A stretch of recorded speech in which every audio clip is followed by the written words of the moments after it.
What's up guys, welcome back to the channel. Today's video we are gonna sort of take a bit of break from all of the Marvel stuff that's coming out. I know that the second episode of What If dropped yesterday, but I want to sort of take a bit of a moment to look at what DC's doing, because they are doing some stuff. They seem to have gotten themselves back on track with the last couple of movies, and I know that there's fresh calls for, you know, another director's cut to be released. News that you know, there's petitions to bring Ben Affleck back to do his own solo Batman movie, all that sort of stuff. So I've got Cinema Blend open here. Link will be below if you just want to read this for yourself. But the article that I've got here is the upcoming DC movies. Specifically, I'm going to be trying to look at the DCEU, and I'm going to sort of lightly touch on things because I do have my own thoughts about why the DCEU hasn't worked as well as what Marvel's shown it should be capable of.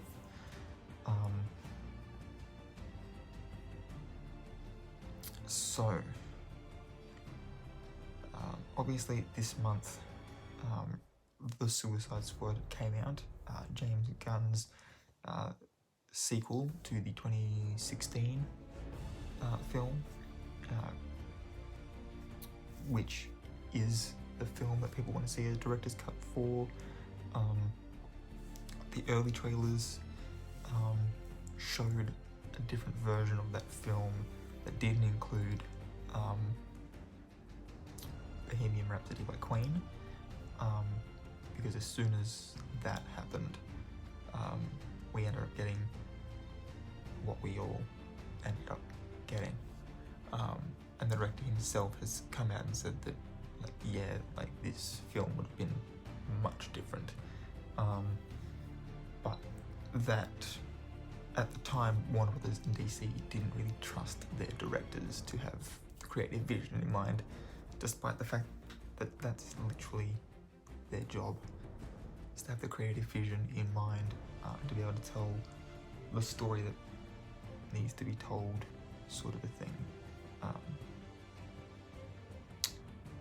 Yes.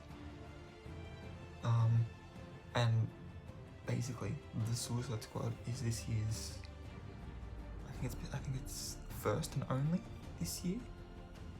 I'm not sure if was there one earlier this year? Was 1984 this year?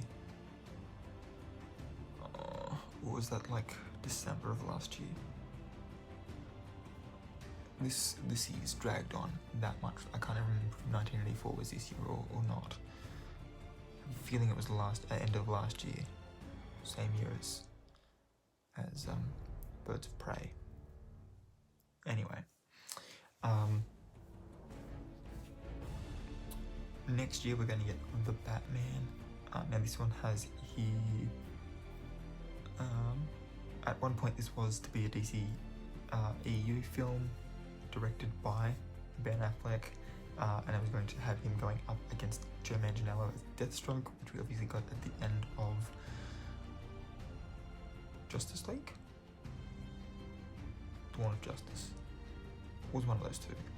Might have been Justice League, actually. I think it was Justice League, when they said they're going to form a league of their own. It's instead now going to be the Robert Pattinson one, and therefore not in the DCEU. DC is also going to be releasing in May of next year.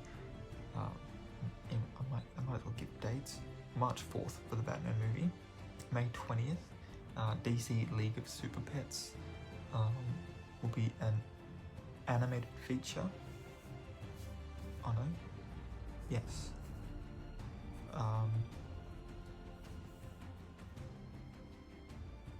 it will be an animated feature, and will not be part of the DCEU. Our next entry is actually going to not be until July of next year, so we've nearly got 12 months before another chapter of the DCEU comes to fruition, and that will be Black Adam, July 29th. So it says here, Black Adam will detail the origins of the titular anti-hero slash villain, including his beginnings as a slave, and then we'll fast forward 5,000 years in the future to see him go toe-to-toe with the first big screen version of the Justice Society. We've got characters, actors already been cast for Atom Smasher, and it's also been confirmed that we will also get Hawkman, Dr. Fate, and Cyclone as well in that team. And then obviously it finishes off by being like, originally it was planned for this year, but COVID screwed everyone over. We're then November next year, we're getting the Flash, November 4th. This is our Flashpoint movie, which is at the moment being very strongly theorized to be a soft reboot of the entire DCEU. They're going to be using it to be like, okay, cool, we've sort of established who the main players we want are, we've done a little bit of testing of who's going to play who, and sort of from this point on, we're going to throw you into the actual DCEU and to do it properly. It may mean that actors like Ben Affleck and Henry Cavill won't be coming back, but it also means that they might be coming back and just playing a lighter version than we've already seen. And honestly, either way, I'm there for it.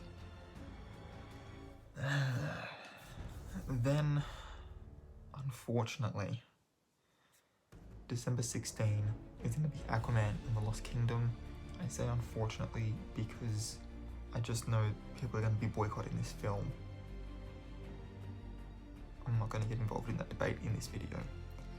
We all know why people are going to be boycotting this. I'm not getting involved.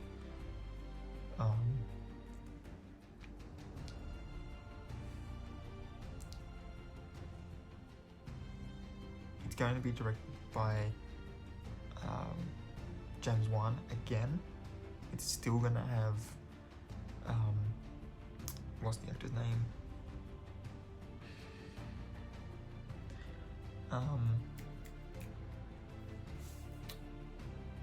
I can't believe this. I've completely forgotten his name. No, fake fan.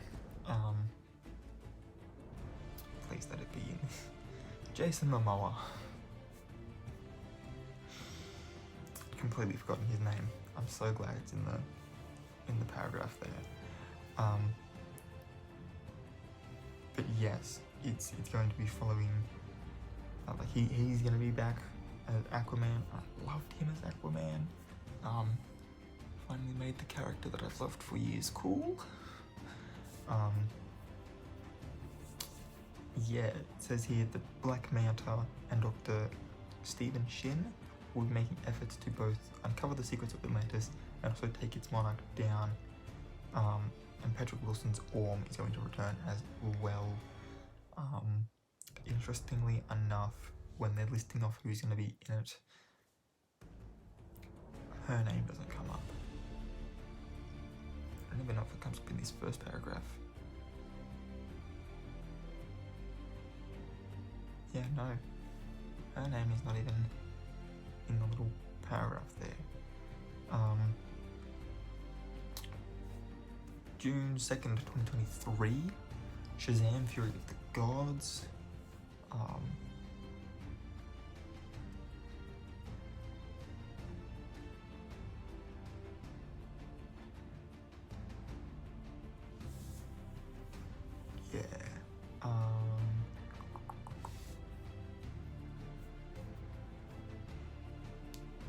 It does say here to expect a lot of speculation about its connection to Black Adam, and whether or not Fury of the Gods means that we'll actually be going to Kandak. I do know that Kandak's supposed to be based on ancient Egypt, and Shazam himself is based on ancient Greco-Roman mythology. So Fury of the Gods as a name would lead me to believe that that's the case.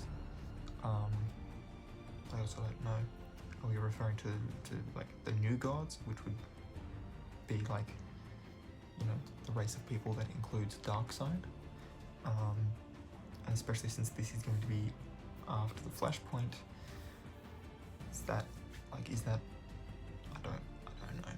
Speculation is rife. Static Shock, I'm not sure if this is a live action or not. There's no release date for it either. It hasn't been announced who's playing the lead role. But Michael B. Jordan is part of the production team. A Wonder Woman 3 has been announced. Patty Jenkins will be back again. It doesn't have a release date yet, but that's because she's hitting pause on her DC. Patty Jenkins is pressing pause on her DC trilogy to make Rogue Squadron for the Star Wars universe.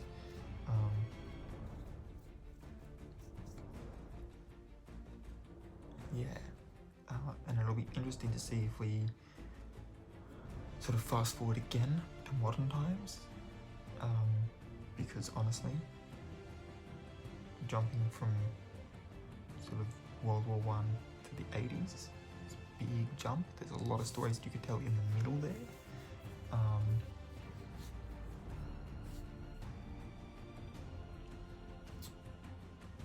But you could also just sort of jump ahead to sort of before she ran into Superman and Batman. There's a bit that you could do there.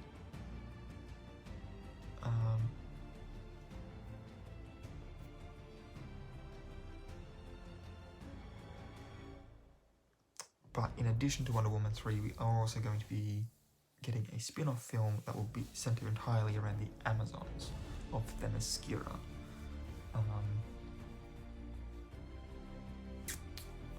Patty Jenkins will be producing that movie as well, and she said that the movie will take place between the events of Wonder Woman and Wonder Woman 1984. But Connie Nielsen, who plays Queen Hippolyta, apparently told Cinema Blend the scope of the project won't just be limited to that time period and will feature origin elements as well. So we may just get to see the last war where Ares sort of killed everybody. There's also a Zatanna film in the works, which is really fucking cool. What do we got here?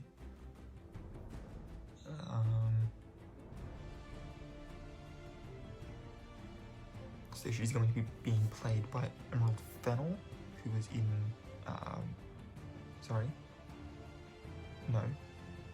she's going to be directing after her debut with Promising Young Woman.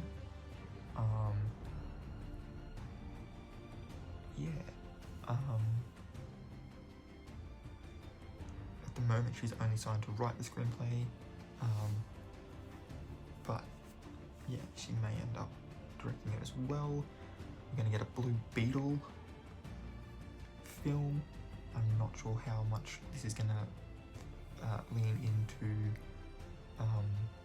Ted Cord, but the Blue Beetle that is on the little picture is Jamie Reyes, which is pretty cool. Ooh, and then the J.J. Abrams Ta-Nehisi Coates Superman movie. I believe this is the one that had everybody scratching their heads, because I think this was the one where it was like, is it going to be a black Superman? I'm just trying to have a look here, so it says here. Yes, it is expected that it will feature the first black interpretation of Superman. No date on it yet. There's a Plastic Man film coming. And hopefully with that film, DC will have finally grown out of its emo phase. A Birds of Prey 2, Gotham City Sirens, whatever you want to call it. The second Harley Quinn film. Here's hoping that it does actually give us, it does say here, it's assumed that the feature will center on the adventures of Harley Quinn and Poison Ivy, which one can only hope means that we'll get some LGBT representation in there, because there are moments in the comics, and obviously it's a fan favorite ship of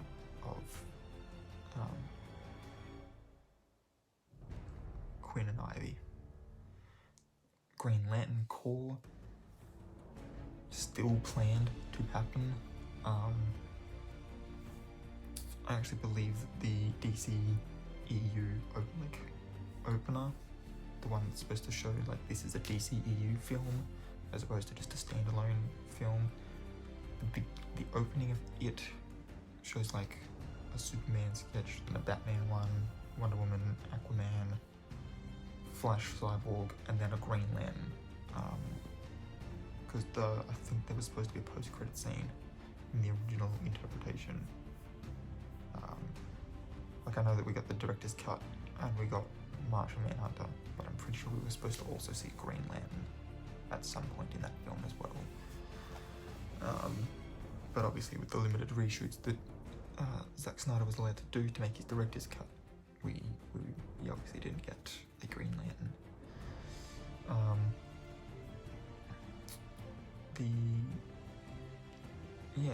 So this film will feature both Hal Jordan and Jon Stewart, in addition to some other Green Lantern agents. It's also unclear how this feature will coexist alongside the HBO Max series that's currently in the works. I'm assuming of the same name. We're going to get a Nightwing movie.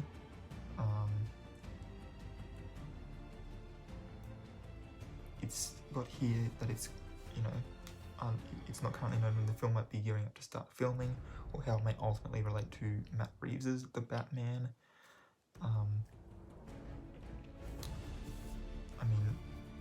There's nothing to say that it has to relate to the Matt Reeves Batman. They might decide to just sort of make up a bit of backstory in it to explain how Nightwing always existed and just wasn't part of the Justice League, and therefore that could still be a DCEU film. There's a Boost of Gold coming. There's a Batgirl film coming. I'm not entirely sure if that's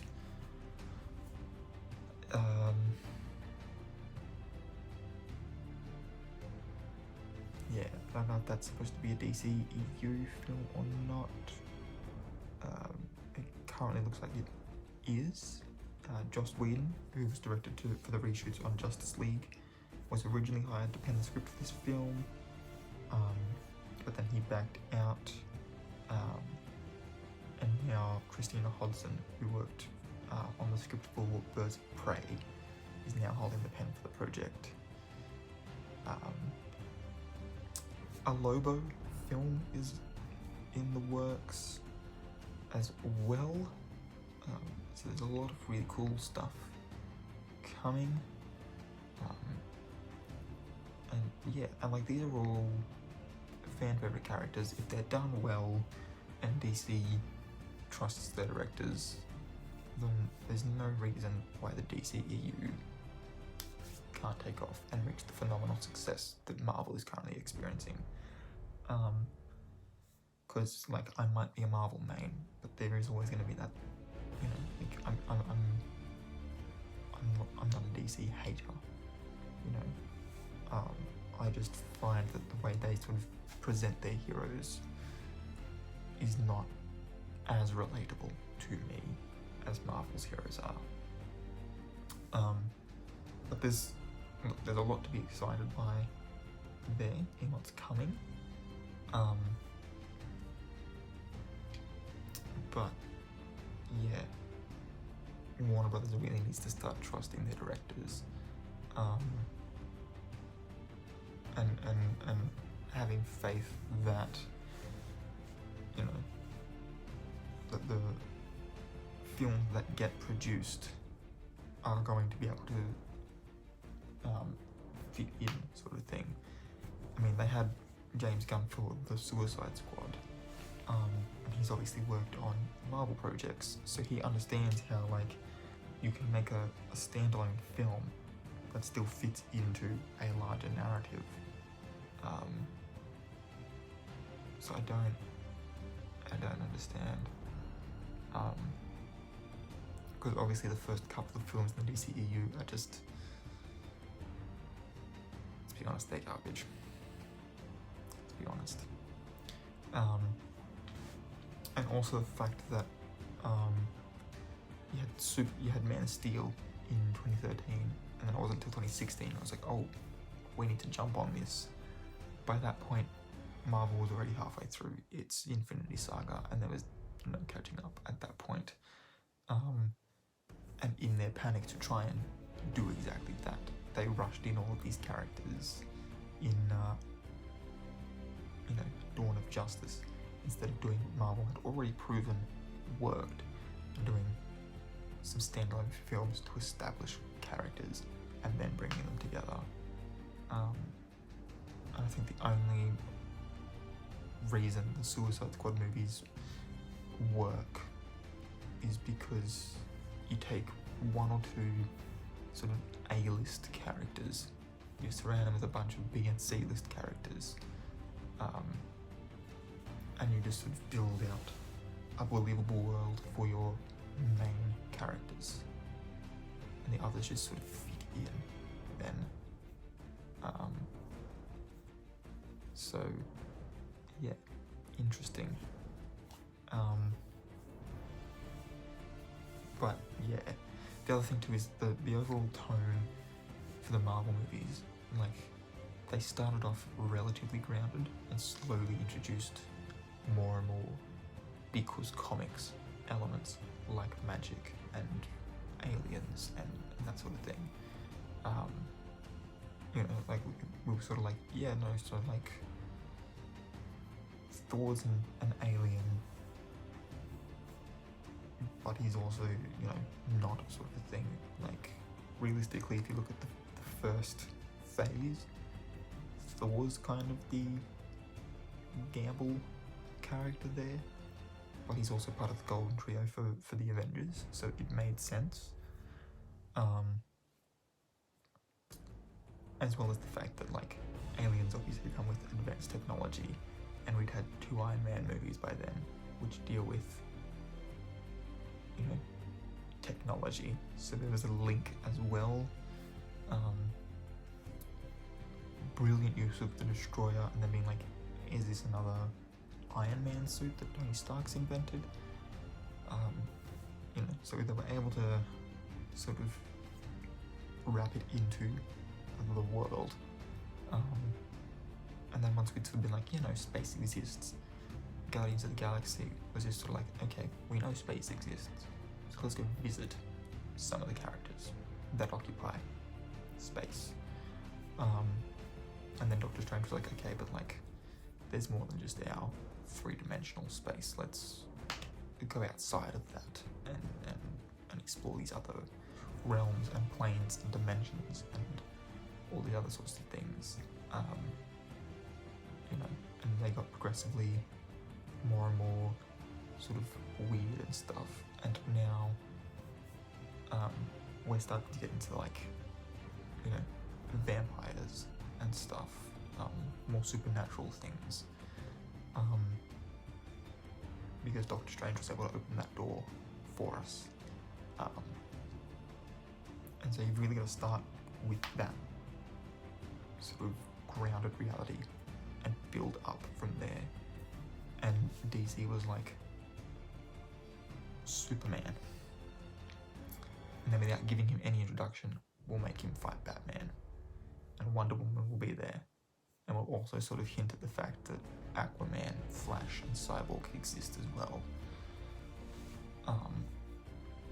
And then we'll give, you know, a very sort of rushed, like, oh, by the way, yeah, no, these guys have been here forever. Like, see how many people they've already put in jail? Or we're going to make them fight each other in Suicide Squad.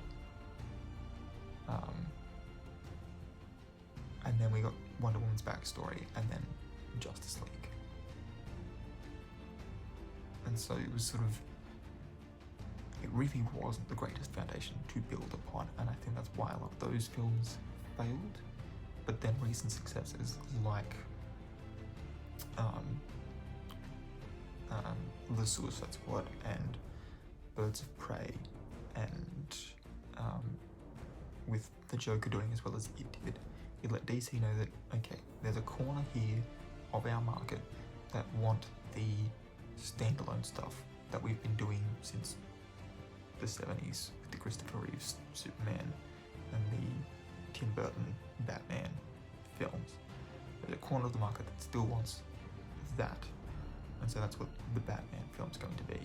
That's what the Joker was. But then we've also got this building our shared universe over here.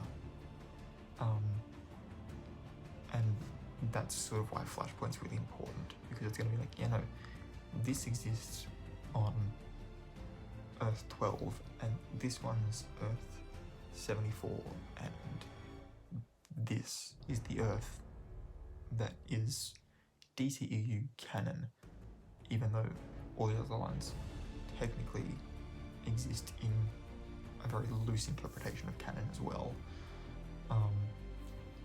You know, you can enjoy these separately without needing to watch these films, but these films will give you a self-contained story as well, because this is our shared universe here. So yeah, it remains to be seen whose multiverse is going to be more entertaining, I think, because DC is going to continue making little standalone ones while trying to develop the DCEU, whereas Marvel's going to branch off into its multiverse. Like, you know, the Fox stuff is over here, you know, the Raimi Spider-Man's here, the Mark Webb Spider-Man's here, and then here's the MCU. You know, there'll be a little shared universe where, like, that's where Agents of S.H.I.E.L.D. lives. You know, maybe the Inhumans is part of that one, or the YA stuff like Cloak and Dagger and Runaways, that exists over here until such a time as they decide to bring those young actors in to play those roles in the MCU. I mean, why not?